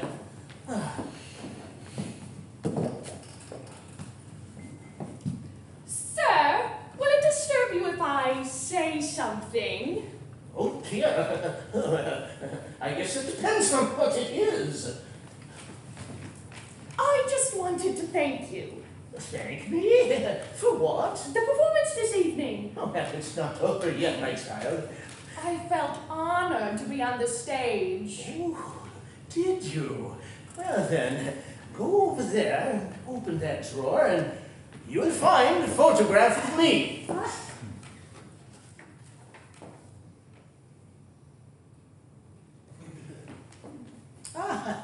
I'll autograph that for you. I love coming into this room. I can feel the power and the mystery. In days gone by, this would have been the place where the high priest disrobed. I felt frightened, as though I was trespassing. Kindred spirit. My dear, go over there and lock that door.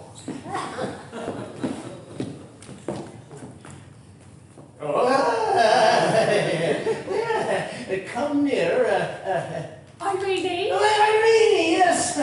Oh, and you want to act? Oh, yes. Passionately. Yes. With every fiber of your being. Yes. To the exclusion of all else. Yes. Then, my child, you must be prepared to sacrifice what most people call life. I am. Oh, well then, my dear. Tell me, what is your birth sign? Scorpio! Oh, great passion, secretiveness, loyalty, and a great capacity for jealousy. All essential qualities for the theater. And now, my dear,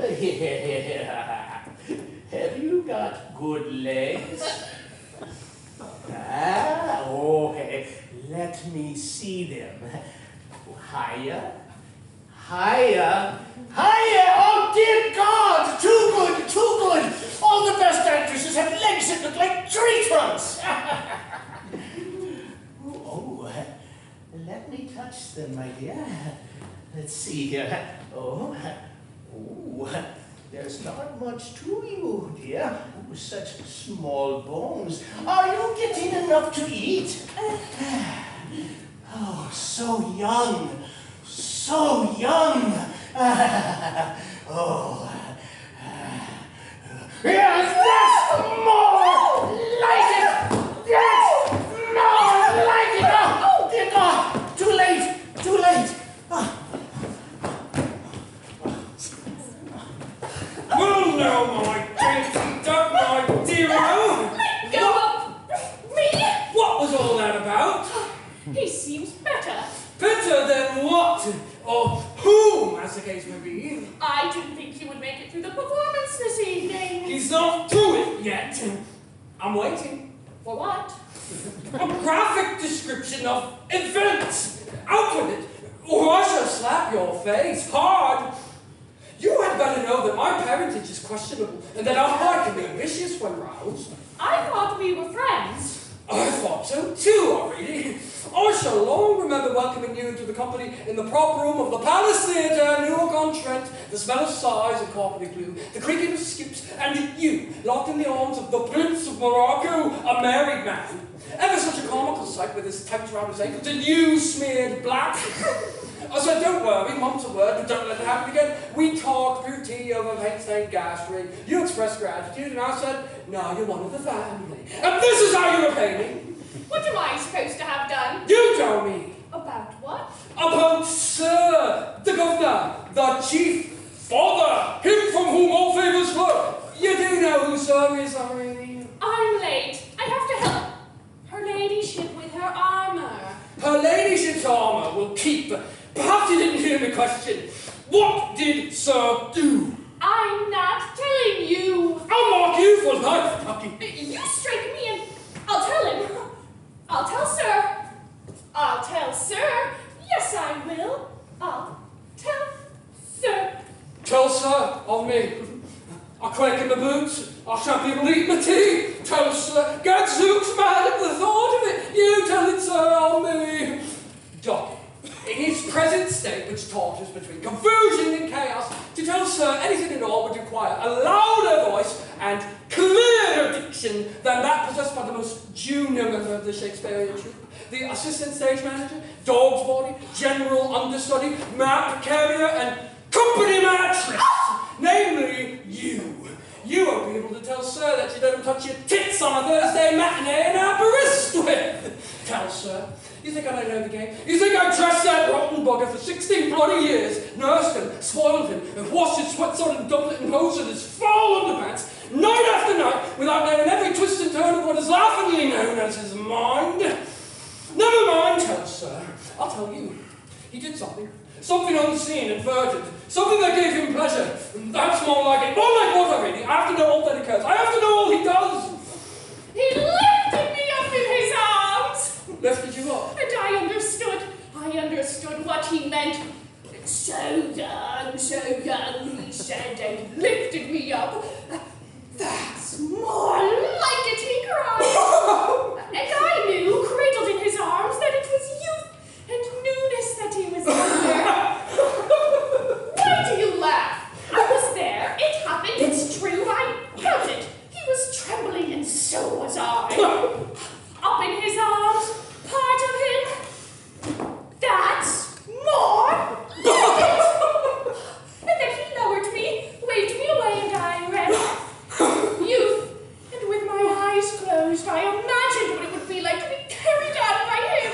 Cordelia, dead in his arms, young. Never mind a young Cordelia. He wants a light Cordelia. Light, Ducky, light. Look at yourself. Look at her ladyship. You don't understand. He means youth and newness and... That's more like it. You're lighter than she is, Ducky. You're not the first to be placed on the scales. How do you think her ladyship got the job? Her ladyship, when a slip of a girl, went from map carrier to youngest daughter overnight. I remember it well. That was the tour of the Doge of Venice gave Lancelot Garbo clap. Oh! It's not youth or talent or star qualities after Ducky, but a moderate eater. We could cope with anything in those days. Tom Hall was his middle name. So, Ducky, keep well away. The old days are gone. The days of vim and vigour. What's to come is still unsure. Trip no further, pretty sweetie. We can't have any distractions, not anymore. Not if things are to be lovely and painless. Don't disobey me, will you? The fateful words, you finish on Saturday, have a decidedly sinister ring. 2 rings, and the bangles up to the other. There you are. You're late with my arm. Run along now, Ducky. You have to find another canoe to paddle. Ours, I'm afraid, has holes.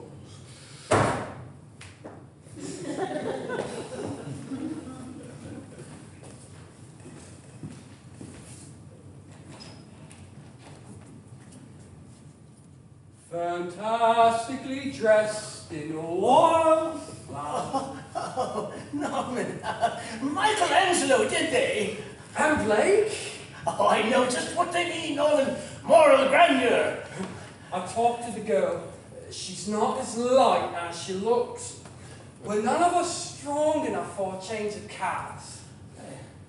Norman, you can't be properly paid. Oh, in pectora, I name you friend. The debt is all mine, and I shall find a way to repay you, Norman. I must settle all my debts. Don't! You're making me tearful. Oh, dear God, Norman, your breath smells like stale tights. Yuck! How much have you had? Not enough. Iago. Don't play. Norman, I must awaken in bliss. I have to carry on her ladyship. I can't have you drunk. I need you sober. I am sober. Diction perfect. Deportment steady. Temper serene. This is no laughing matter, Norman. We're into the final push. I hope you're up to it. And you, dear. What did you say? And you, Leah. Yeah. Don't mock me. I have come to bid my king and master our good night, as he knows here.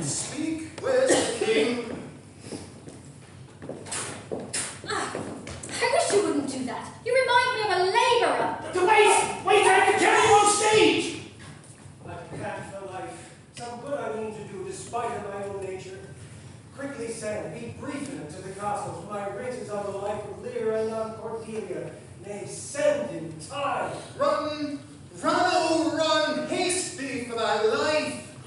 Howl! Howl! Howl! Howl! Oh, you are men of stones. Had I your tongues and eyes, I'd use them so heaven's vaults should crack. Oh, she's gone. She's gone from me forever. I know when one is dead and when one lives, and she's as dead as earth. Break, heart, I prithee, break! The weight of these sad times we must obey. Speak what we feel, not what we ought to say. The oldest hath borne most. We that are young shall never see so much, nor live so long. Cue curtain down!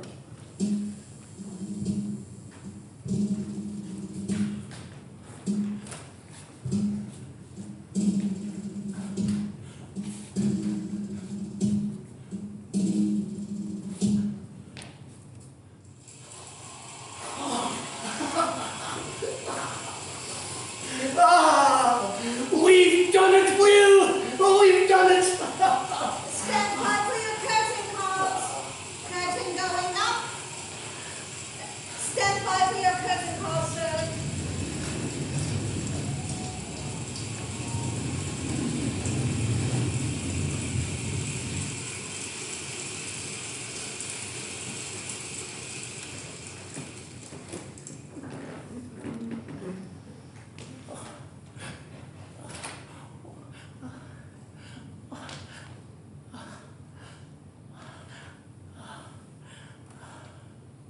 My lords, ladies, and gentlemen, I thank you all for the manner in which you have received the greatest tragedy in our language. We live in dangerous times. Our civilization is under threat from the forces of darkness, and we, humble actors, do all within our power to fight as soldiers on the side of right in this great battle. Our most cherished ambition is to keep the best alive of our drama and to serve the greatest poet-dramatist who has ever lived. We are animated by nothing else than to educate our nation in his works, by taking his plays to each and every corner of our beloved island. And so tomorrow night we will play Richard III. Richard III, and I myself will play the Hunchback King. And on Saturday afternoon, my lady wife will play. Portia. And I, the badly wronged Jew, in The Merchant of Venice, a play you may think of greater topicality than ever. And then, on Saturday night, we will play Lear. On Saturday night, we shall reprise once again the tragedy which you have this evening witnessed, and I myself shall have to undergo the severest test known to an actor. But then, next week, God willing, we will be in Eastbourne. East London. Eastbourne, where your friends and relatives there will, upon your recommendation, discover a source of refreshment, as you all seem to have done so by your warm indication and the glorious words that we are privileged to speak. For the generous manner in which you all have received our most earnest endeavors, on behalf of my lady wife, my company, and myself, I remain your most humble and obedient servant, and can no other answer make than to say thank you, and ever thank you.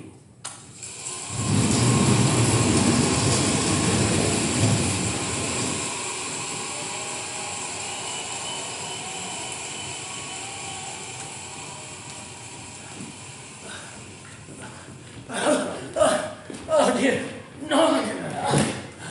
I'm getting weaker, Norman. I'm weaker today. today than I was yesterday. Tomorrow, I will be even weaker still. I try to gather my strength. I need more and more strength, and it just isn't there anymore. I'm at an end, Norman. Until tomorrow. Oh, Norman, tomorrow I shall have to gather myself again. And my mind is not my own. I remember so little of what happens. Each day, the storms get rougher and rougher, and the ropes, they blister my hands. Norman, I worry about you. What will you do? As best I can. Oh dear. Norman? Sir? What is the play tomorrow? Richard III. Richard III again? Who plans to anyway? You did. Oh, do you recall? Slavery! Bloody slavery! Who? Geoffrey. Oh, now come in, Geoffrey. Oh, just popped in to say good night, old man. Oh, well. Good night to you, Geoffrey, and, oh, may I say, fine job in the storm scene tonight. I felt your love, and that's what matters. Well, thank you. Fool is by far the most important part I've played in Shakespeare. I hope I didn't let you down. Well, offer Geoffrey a small glass of beer, Norman. Well, thank you. Wow, such an odd feeling tonight, old man. Rather exciting to reach my age, to prove to others that one can act. But that's the wonderful thing about this life of ours. It's never too late. Surprising things happen. But there are some disadvantages. One might get a taste for more. Which is? Bottoms up, Geoffrey. God bless, Geoffrey. Oh, may I ask you a question? Yes, ask away, Geoffrey. Well, fool's such a curious role. You give your all for an hour and a half, and then vanish into thin air for the rest of the play. The next one hears of me, I'm hanged. But why? By whom? It seems awfully unfair. Well, Geoffrey, it is my theory that back in William's day, Fool and Cordelia were played by one and the same person. Ha! Must have been a really good double. Oh, and it saved an extra salary, of course. Well, things haven't changed. What? I mean, just so long as you feel I didn't let you down. One last thing, I won't keep you long, but I know you're very tired. But when you interviewed me, I said I didn't want too much. Small parts, I said. I mean, it may not be thought admirable, but I've never put a job at risk. Never wanted to scale the heights. Played goodish parts, of course, never London. But I don't complain. Touring's a good life. I've enjoyed my hockey in the winter and cricket in the summer. Beautiful women, long walks, weekly change of scenery. The English countryside in all weathers. What could be nicer? But I've never risked a job. I've been lucky, mustn't complain. But I've no right to expect work. Not at my age. Yeah. But, you know, war has brought surprising employment. All the youngins off at the front. And my grandson, not a pro, was taken prisoner at Tripoli. Well, I'm sorry to be so long-winded. The point is that if circumstances should arise, I should like to be considered for better parts. I shouldn't like to have a bigger salary. Oh, well then, Geoffrey, I'll keep you in the front of my mind. Well, thank you. Oh, goodness. Well, good night. Oh, then, thank you for the drink.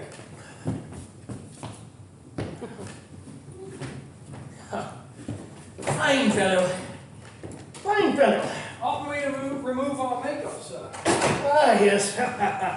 Well, just hope that Will is pleased tonight. I had a friend who... Not now, Norman. I had a friend, had ever such a sweet singing voice, but lost it in Colwyn Bay after a bad attack of sickness. But it came back to him in the end. And do you know why? Because he said to himself, they also sing who only stand and serve. Words to that effect. You're quite pissed, Norman. Me, sir? Pissed, sir?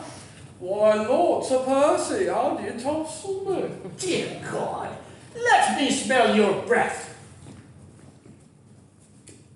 Oh. There, told you. Sweeter than Winston Churchill. I can't have you pissed, Norman. I had a friend who... No, Norman, not again! I'm sick of your friends! Motley crew that they are! Lonely, pathetic, despairing! That's nice, isn't it? Norman, I beg your pardon. I consider me your friend. Never despairing. I have apologized. Never despairing. Well, perhaps sometimes at night or at Christmas when you can't get a pantomime, but not once inside this building. Never. Pathetic, maybe, but not ungrateful. Too mindful of one's luck, as the saying goes. No duke is more privileged. Here's beauty. Here's spring and summer. Here, pain is bearable. And never lonely, not here. For he today that sheds his blood with me, soft, no doubt, sensitive, that's my nature. Easily hurt, but that's a virtue.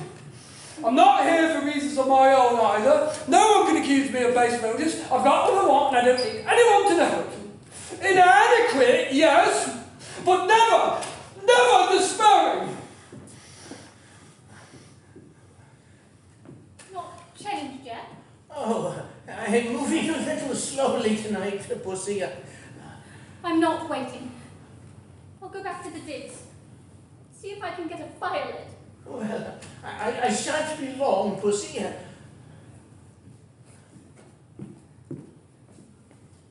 Goodbye, Norman. I'm not certain whether I should thank you or not.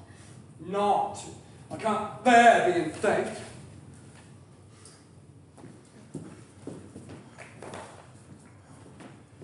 Oh, she's a good woman, Norman. Who? Mr. Oxenby! No, don't. What do you want? My manuscript. He won't read it, I know that. Keep your voice down. He hasn't gone yet. Wait here. He's a bit slow tonight. All that struggling and surviving has tired him, no doubt. Please, Mr. Oxenby. Outmoded hypocrites. What?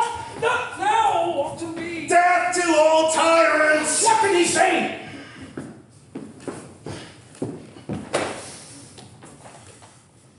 Tell him, from me, that I look forward to a new order. I want a company without tyrants. Who'll be in charge? Well, I will. Don't write him off, or myself, or her ladyship. She has a very fine pedigree. Her father... Well, I saw her father as Caliban, a good makeup artist, that's all. Close the door, please. You'll be lovely with a little success, Oxenby. Your nose is browner than usual tonight, Norman. Oh, dear God. The little you know. Oh, what did Oxenby want, Norman? Good night, sir. Good night, Norman. If you hurry, you'll catch Mr. Oxenby.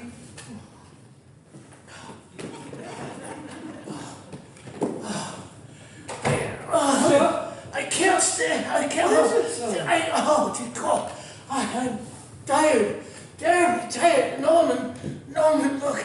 The room, it's spinning. I think I need to lie down. Get me up.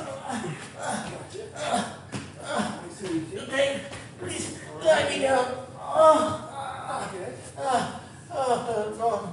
Norman, see if you can get me a taxi in this God-forsaken place. All in good time, all in good time. Don't cry. Don't cry. Norman, I've got nothing left. Stop that at once! Oh, Norman. I've begun my life. What? The book, fetch it. I've made a start.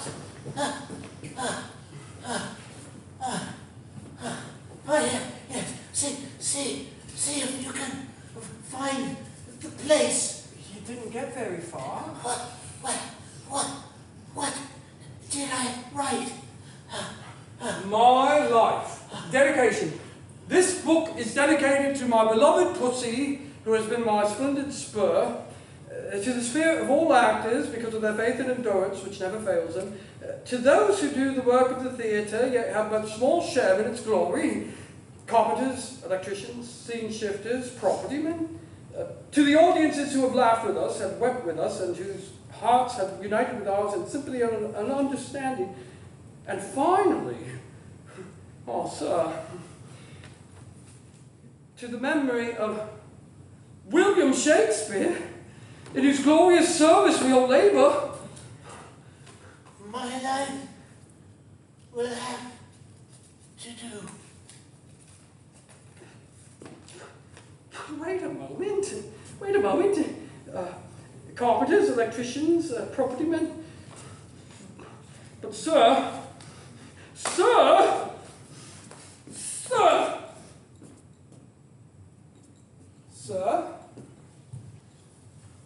we're not dead, are we?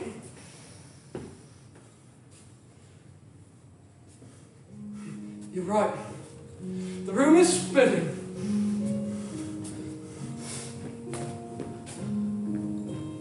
Your ladyship!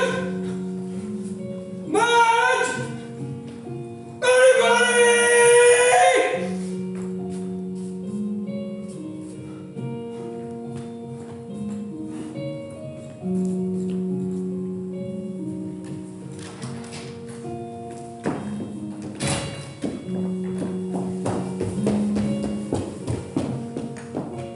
Was it much of a death scene? Unremarkable, never so short. For him. Where's her ladyship? Left before he did, couldn't wait. I'll get a doctor. Too late for a doctor, Ducky.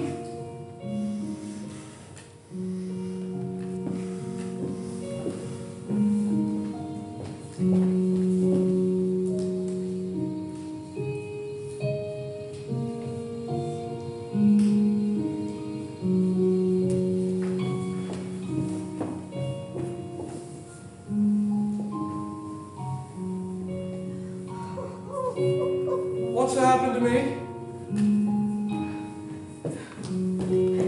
Come away. Close the door. Go outside. Hey, you're nothing now, Ducky. He took away your stripes. And mine. How can he be so bloody careless? I said come away! And then where will I go? Where? I'm nowhere. Out of my element. I don't want to end up running a boarding house at Westcliff-on-Sea or Corwin Bay. What am I going to do? You can speak well of him. Speak well?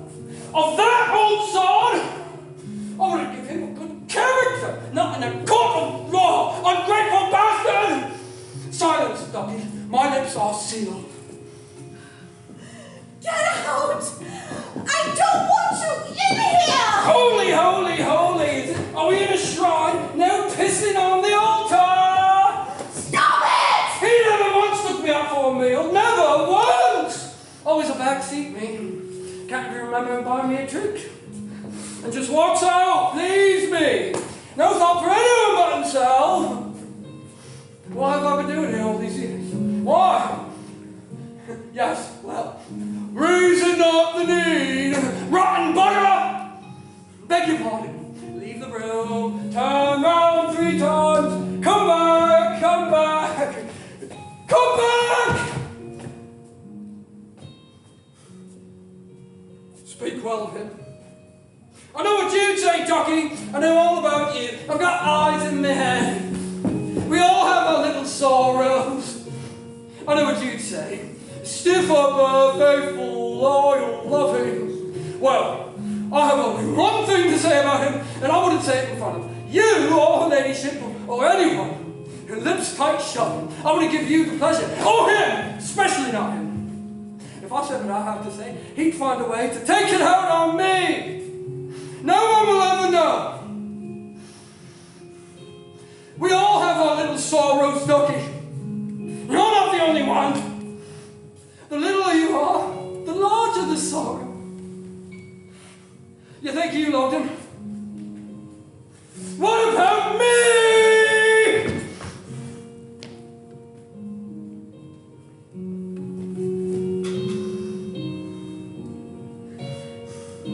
This is not a place for death.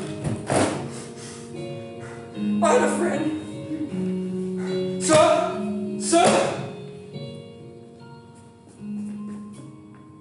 Sir?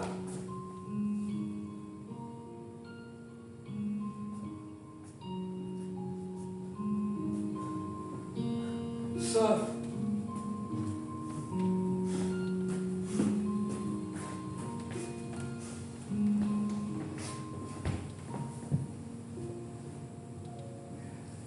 He that has and a little